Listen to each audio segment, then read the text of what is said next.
చంటి ఒక నిశ్శబ్దంగా ఉండే అబ్బాయి. అతనికి చాలాసార్లు ఒంటరితనం అనిపించేది.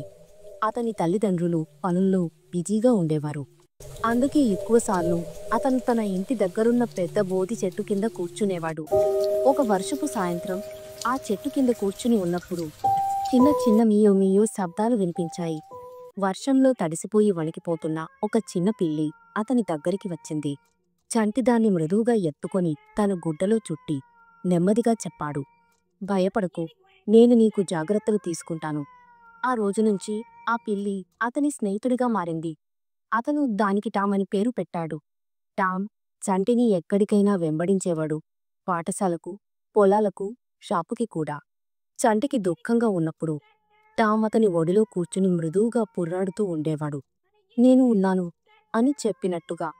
అలా చంటి ఒంటరితనం మెల్లగా ఆనందంగా మారింది. ఒకరోజు చంటి అనారోగ్యంతో మంచంలో బలహీనంగా పడ్డాడు. టామ్ అతని పక్కనుండి కదల్లేదు. తినకుండా, ఆడకుండా కేవలం అతని దగ్గరే ఉండిపోయింది. చంటి తల్లిదండ్రులు ఈ బంధాన్ని చూసి టామ్ అతనికి ఎంత ముఖ్యమో గ్రహించారు. చంటి ఆరోగ్యంగా మారిన తర్వాత టామ్ని గట్టిగా కౌగిలించుకుని అన్నాడు, నువ్వు నా పెంపుడు జంతువు మాత్రమే కాదు, నువ్వు నా కుటుంబం.